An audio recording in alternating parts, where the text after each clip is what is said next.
सबसे पहले सभी को गुड मॉर्निंग।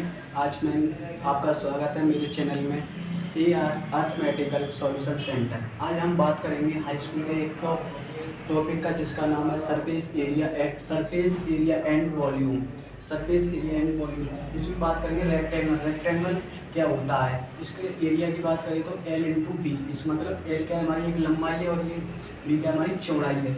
अब बात करते हैं इसकी पैरामीटर क्या होता है, उसका परिमाप मतलब एक लंबाई ये तो टोटल दो लंबाई हुई, एक लंबाई ये और एक लंबाई ये कितने होंगे 2। तो हमारे इसका मतलब लंबाई इंटू चौड़ाई का क्या होता है, डबल होता है। तो डबल कर देते हैं इसको ऐसे। अब बात करते हैं इसको, ये हमारा 2D फिगर है। अब बात करते हैं इसकी 3D फिगर की। 3D फिगर में अगर हम देखें इसको 3D फिगर में तो इसकी क्या होती है, लंबाई और चौड़ाई के साथ साथ क्या होती है, हमारी ऊंचाई भी मेजर की जाती है, मतलब ऊंचाई भी लेते हैं इसमें। तो इसको अगर हम बात करें कर्व सरफेस एरिया की, कर्व सरफेस एरिया का मतलब ये क्या है, हमारा पैरामीटर क्या L प्लस B है। इसमें केवल क्या H का क्या कर देते हैं, मल्टीप्लाई कर देते हैं H का। तो H का हमने मल्टीप्लाई कर दिया। अब इसकी बात करते हैं टोटल सरफेस एरिया। TS क्या होता है, हमारा टोटल सरफेस एरिया होता है जिसमें हमारी जो एक लंबाई, अगर हम इधर से देख रहे हैं तो लंबाई इंटू चौड़ाई क्या होती है LB, और एक हम इधर से देखेंगे तो BH, एक ऊपर से देख रहे हैं तो हम क्या होंगे HL, मतलब दोनों क्या होंगे, दोगुनी होंगी इसका। अब इसकी बात करते हैं वॉल्यूम। वॉल्यूम क्या होता है, कोई मतलब ये इसकी कैपेसिटी है कितनी है, इसमें कितनी कैपेसिटी है इसकी, तो इसकी हम निकालते हैं। इसके होता है इसकी कैपेसिटी क्या होती है, वॉल्यूम क्या होता है L into D into height only लेते हैं H। इसमें क्या ध्यान रखना होगा, L भी ध्यान रखना होगा केवल। अब बात करते हैं स्क्वायर। आप जानते होंगे स्क्वायर की चारों भुजाएं या चारों साइडें क्या होती है, इक्वल होती हैं। अगर इसकी एरिया हमारा आयत का एरिया LB था तो हम स्क्वायर की बात करें, स्क्वायर का एरिया कितना होगा L। हमारी लंबाई क्या है A है और चौड़ाई क्या है A है, दोनों सेम है तो क्या होगा A स्क्वायर, यानी कि भुजा स्क्वायर। ये क्या है, हमारी साइड है, साइड मतलब भुजा स्क्वायर। अब पैरामीटर की बात करें, पैरामीटर चारों वर्ग की चारों भुजाएं बराबर है। अगर एक भुजा A है और हम बाउंड्री, पैरामीटर का होगा परिमाप, यानी इसका परिमाप निकालना चाहते हैं, तो सिर्फ एक भुजा पता हो तो 4 का मल्टीप्लाई करके इसकी एक भुजा को निकाल सकते हैं। सबसे पहले अब इसकी बात करते हैं, ये 2D फिगर है। अब इसके बाद 3D फिगर में कहते हैं, जब इसको सामने से देखते हैं तो इस प्रकार आता है, सामने से देखेंगे तो ये। अब इसके कर्व सरफेस एरिया की बात करें, कर्व सरफेस एरिया क्या होता है हमारा 4A स्क्वायर। अगर हम इसकी TS मतलब टोटल सरफेस एरिया की बात करें तो क्या होता है 6A स्क्वायर। अब देखो, अब वॉल्यूम की बात करें, हमारी लंबाई चौड़ाई और ऊंचाई तीनों क्या है, इक्वल है, इसलिए हमें A इंटू A तो बराबर का आ जाएगा A³। अब बात करते हैं सबसे पहले सर्कल मतलब वृत्त का हमें अगर एक सर्कल मतलब परिधि निकालनी हो तो सिर्फ हमें पाई आर याद रखना है। क्या पाई आर, तो हम पाई आर में अगर हम 2 का मल्टीप्लाई कर दें तो हमें सर्कमफेरेंस मतलब वृत्त की परिधि पता पड़ जाती है।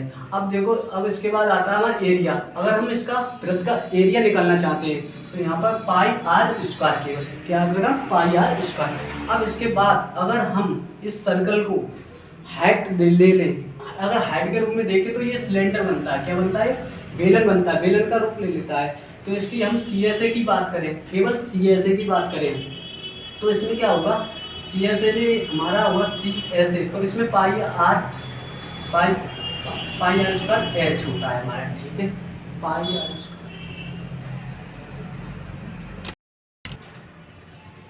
अगर हम इस सर्कल को थोड़ा हाइट दे दें तो हमारे क्या, अगर हाइट दे देते हैं तो मतलब बेलन बन जाता है। अगर बेलन के बाद इसका CSA देखिए, CSA का मतलब होता है कर्व सरफेस एरिया, मतलब चारों ओर से घिरा हो, कोई बाउंड्री हो। तो इसमें अगर हम वो निकालें इसका CSA कर्व सरफेस एरिया तो 2πRH होता है। इसमें सिर्फ H हमें क्या कर देते हैं, इसमें गुणा कर देते हैं। अब टोटल सरफेस एरिया TSA क्या होता है, टोटल सरफेस एरिया होता है। इसमें क्या होता है, एक सर्कल ये है, एक सर्कल ये है, तो टोटल मिला के कितने हो गए 2। तो 2 का हमारे एरिया कितना है 2πR स्क्वायर। एक एरिया इसका, एक एरिया इसका ले लेते हैं। तो इसमें से अगर हम 2πR कॉमन लेते हैं तो H प्लस फिर 2R बचता है हमारा, 2πR है, ठीक है, H प्लस R बचे, ओके, कटे जाएगी तो। अब इसकी वॉल्यूम की बात करते हैं। वॉल्यूम क्या होता है इसका, पाई आर स्क्वायर और H होता है इसकी। अब बात करते हैं इसकी शंकु की। शंकु कैसे निकालें, शंकु का मतलब CSA होता है कर्व सरफेस एरिया। अब देखो इसमें क्या होता है, एक सर्कल लिए है, इसकी तरह रेडियस कितनी है r है, और ये क्या है हमारी तिर्यक ऊंचाई है, मतलब l है ये। तो हम इसमें अगर हम सी एस ए निकाले तो इसमें l का क्या हो जाता है, गुणा मल्टीप्लाई कर देते हैं। अब टी एस ए की बात करते हैं, total surface area. Total surface area क्या होता है, पाई आर एल प्लस इस वृत्त का क्षेत्रफल क्या होता है, हम ऊपर पढ़ चुके हैं कितना होता है, पाई आर स्क्वायर। तो सबसे पहले इसमें से हम कॉमन ले लेते हैं पाई आर, तो एल प्लस के आर बचता है। अब इसकी वॉल्यूम की बात करें, मतलब शंकु का वॉल्यूम कितना होता है, जो हमारा सिलेंडर होता है, जो बेलन होता है, उसका 1/3 होता है ये, मतलब 1/3 पाई आर स्क्वायर एच। ठीक है, अब हम बात करेंगे सर्कल स्फीयर मतलब गोला होता है। इसकी अगर हम सी एस ए की बात करें, सी एस ए होता है कर्व सरफेस एरिया।